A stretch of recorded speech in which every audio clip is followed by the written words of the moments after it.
Nag-aayos yung lola kasi birthday ng lola. Today is my day. Ayan. Ito lang akong handa. Mag-aayos lang ako para sa sarili.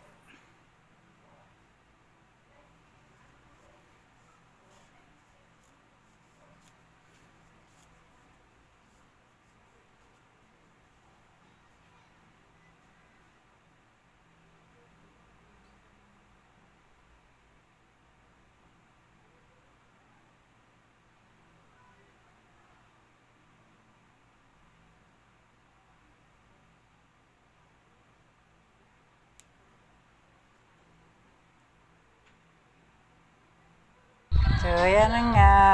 Nagkukulot ang lola para kahit walang handa.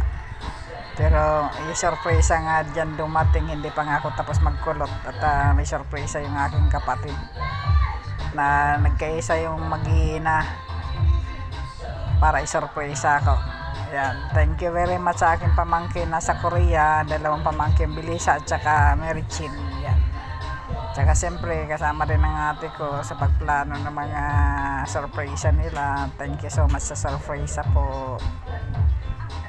Appreciate ko po yung effort nyo para sa akin. Thank you very much.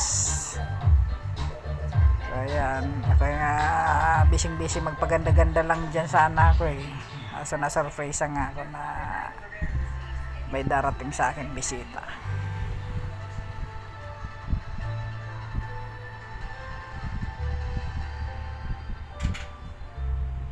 Matutulog na nga lang sana ako dyan tsaka magluluto ng pansit canton. Yan na nga lang sana yung handa ko, pansit canton eh. May itlog.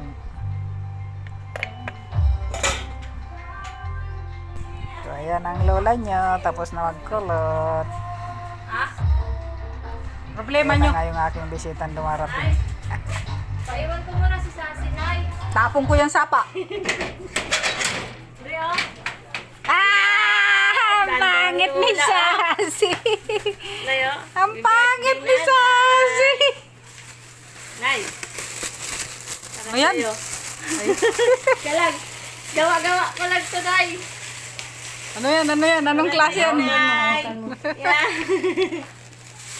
Ano yan? Wow! Sana all. Thank you. Thank you, Sassy.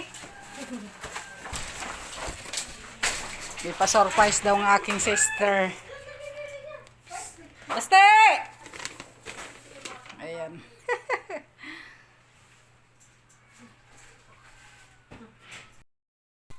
Yan, thank you. Sino nagbigay? Manerme? Salamat! Ayan o, yung nagpa-surprise. Isa kasi Mary Jane tsaka si Belisa. Wow, sana all. Thank you mga pamangkin ko.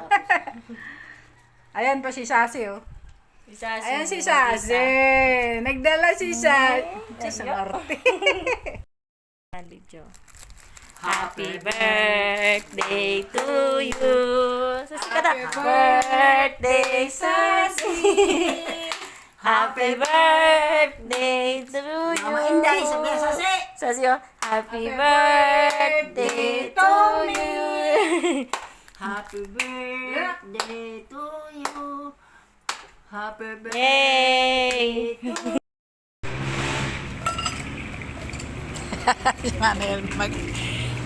Manerme, ayusin mo mag-chopstick.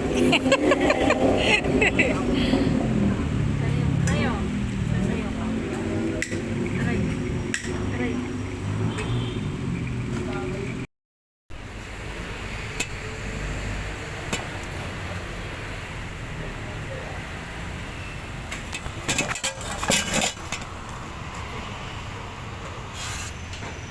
Kain tayo.